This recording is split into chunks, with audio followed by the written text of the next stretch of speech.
नमस्कार मित्रों, आज हम बात करते हैं इंद्रियों की। तर्क भाषाकार ने इंद्रियों के बारे में क्या कहा? मनुष्य के लिए इंद्रियां बहुत ही उपयोगी है। चाहे वो हमारी चक्षु इंद्रिय हो, चाहे वो श्रोत इंद्रिय हो, चाहे वो घ्राण इंद्रिय हो, चाहे वो त्वक इंद्रिय हो, हमारे लिए बहुत ही उपयोगी है। तो आपने अगर तर्क पढ़ते हैं, न्याय पढ़ते हैं, तो आपको 6 प्रकार की इंद्रियों को जानना पड़ेगा। आइए चर्चा करते हैं कि कौन सी इंद्रिय का क्या कार्य है। जैसे कि आपने देखा कि आकाश, समझिएगा, आकाश कोई इंद्रिय नहीं है। आकाश क्या है? पदार्थ है, एक तत्व है। आकाश से क्या उत्पन्न होता है? शब्द। और शब्द जो है हम स्रोत से सुनते हैं, श्रवण करते हैं, ठीक है। उसी प्रकार से वायु, जैसे पंच महाभूत की बात करते हैं, तो वहां पर आकाश, वायु, अग्नि, जल, पृथ्वी, इस प्रकार से भी हम समझ सकते हैं कि क्षिति जल पावक गगन समीरा पंच तत्व सम अधम शरीरा। ऐसे भी हम लोगों ने बचपन से पढ़ते आए हुए हैं। इनको पंच महाभूत भी कहा जाता है। क्या कहा जाता है? पंच महाभूत। और अगर हम लोग सांग पढ़ते हैं तो पंच महाभूतों की उत्पत्ति पंच तन्मात्राओं से होती है। आइए कोई बात नहीं, उसकी बात करेंगे बाद में। लेकिन गुण की बात कर रहे थे, तो वायु का गुण क्या है? शब्द है और स्पर्श है। लेकिन इसका मुख्य गुण क्या है? स्पर्श। मैंने जो कि दूसरी कलम से प्रयोग किया है, तो ये मुख्य गुण है और ये गुण इनके साथ रहते हैं, ये बात ध्यान रखिएगा। और जो रेड कलर से मैंने, क्योंकि इसको भी मैंने बताया कि इस पर कौन सी इंद्रिय कार्य करेगी। जैसे स्रोत है, तो स्रोत हमको कहां से सुनाई देता है? कान से। स्रोत मतलब कान। लेकिन ये शब्द, ध्यान रखना, शब्द होगा तभी सुनाई देगा। बिना ध्वनि के, बिना शब्द के, कल मैंने स्फुट बात की बात की थी, ध्वनि की बात की थी, शब्द की बात की थी वाक्पदियम पे। आज हम लोग बात करते हैं, जैसे वायु है, तो वायु है तो ये कैसा कार्य करती है? स्पर्श और त्वक पर। और जो त्वक होता है वह संपूर्ण शरीर पर होता है, संपूर्ण पिंड पर होता है, अंग पर नहीं, अंगी पर होता है, ये भी ध्यान रखना है। उसी प्रकार से अग्नि है, तो अग्नि का मुख्य गुण है रूप। क्या है? रूप है, अर्थात अग्नि से उत्पन्न हुआ क्या? और रूप हम लोग कैसे देखते हैं? चक्षु से देखते हैं। इसलिए अगर आपने पुरुष सूत्र भी पढ़ा होगा तो वहां पर लिखा है चक्षु सूर अजायत। तो जो नेत्र है, इनसे क्या उत्पन्न हुआ? सूर्य उत्पन्न हुआ। और उसी प्रकार से जल जो है, तो जल का उत्पन्न क्या है? रस। इसका मुख्य गुण क्या है? जल का रस है। और रस को हम जीवा नामक इंद्रिय से, जो कि हमारी, इनको ज्ञान इंद्रिय कहा गया है, और कई जगह पर ज्ञान इंद्रियों को बुद्धि इंद्रिय भी कहा गया। ये भी ध्यान रखिएगा। मैं अब जब आपको सांग पढ़ाऊंगा तो वहां बताऊंगा कि जो भी हमारी ज्ञान इंद्रियां हैं, इनको बुद्धि इंद्रिय भी कहा जाता है।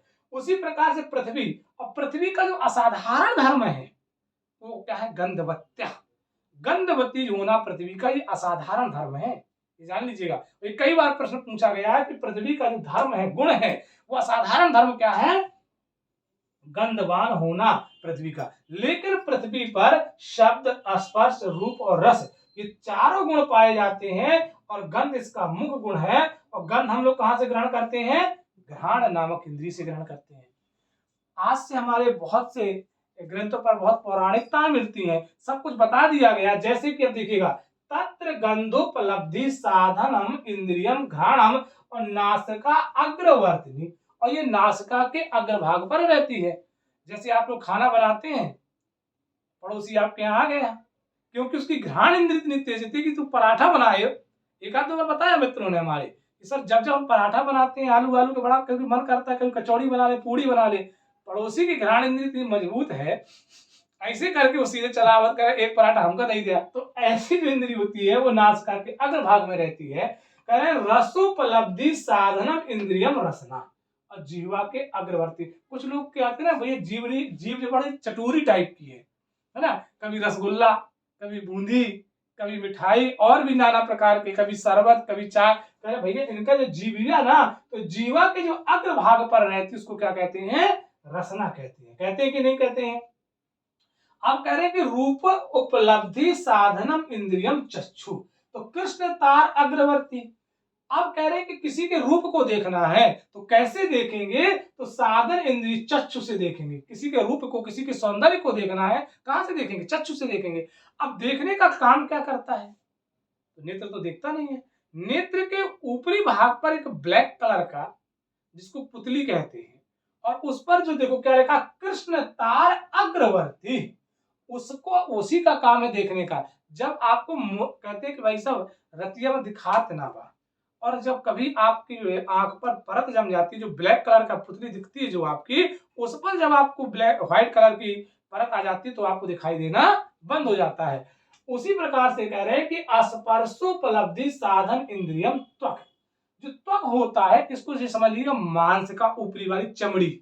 ये त्वक जो होता है संपूर्ण शरीर में होता है। चाहे बर्फ का टुकड़ा तुम्हारे शरीर पर यहाँ छुआ दे तो भी शीतल लगेगा, ठंडा लगेगा, या पैर में रख दे तो भी ठंडा लगेगा, सिर में रख दे तो ये त्वक नामक इंद्रिय कहाँ होती है, तो लिखा सर्व शरीर व्यापी। ये संपूर्ण शरीर पर, संपूर्ण पिंड पर विद्यमान होता है। वह कौन सी इंद्रिय होती है, त्वक इंद्रिय। अब कह रहे शब्दोपलब्धि साधन इंद्रियम श्रोता। शब्द की जो उपलब्धि, शब्द का जो ज्ञान कराता है वही हमारी कौन सी इंद्रिय कहलाती है, श्रोत कहलाती है। और कारण शुक्ली अवच्छिन्नम आकाशम एव। ये आकाश मानता खाली स्थान, आकाश माने खाली स्थान पर, और आशुक्ली, और कहते हैं सुख, देखो सुख आद्य उपलब्धि साधन इंद्रियम मना। जो सुख और दुख का जो भान कराती है वह हमारी इंद्रिय कहलाती है मन। यही 6 इंद्रियों की बात न्याय ने, गौतम ने, और यही 6 प्रकार की इंद्रियों की बात केशव मिश्र ने भी तर्क भाषा पर किया है। तर्क भाषा की मेरे बहुत सारे वीडियो है, आप वहां जाकर देख सकते हैं। आप कह रहे हैं किस भाव में रहता, तो कह रहे अणु परिणाम वाला। अणु माने कितना छोटा होता है कि दिखाई नहीं देता। जैसे कि हम तो आंख देख लेंगे, जीवा को देख लेंगे, स्रोत को देख लेंगे, लेकिन मन, इसलिए सांख्य आचार्य कपिल ने इस मन को अंतःकरण कहा है। मन, बुद्धि और अहंकार को क्या कहा है, अंतःकरण। ये देखने का विषय नहीं है, महसूस करने का विषय है। ठीक, तो ये तो हम लोगों की बात थी। तो यहां से हमेशा एक यूजीसी में प्रश्न बनता है, प्रवक्ता में यहां से एक प्रश्न बनता है और बनेगा ही बनेगा, चाहे वो जीआईसी हो, जीडीसी हो, चाहे किसी भी वैकेंसी में आप तर्क भाषा अगर सिलेबस में है तो यहां से प्रश्न बनेगा। तो मिलते हैं किसी नए एपिसोड के साथ, किसी नई वीडियो के साथ।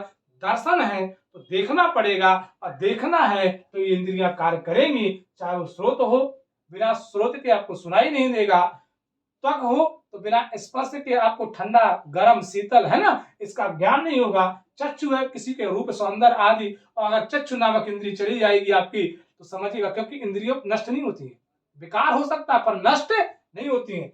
जीवा, जीवा के अग्रभाग अर्थात यह पर स्वादन करती है, और घ्राण जो है आपके गंध का और सुगंध का, ये कह सकते हैं जो भान होता है वो घ्राण इंद्रिय से होता है। और मिलेंगे नेक्स्ट वीडियो पर, तब तक के लिए नमः संस्कृत।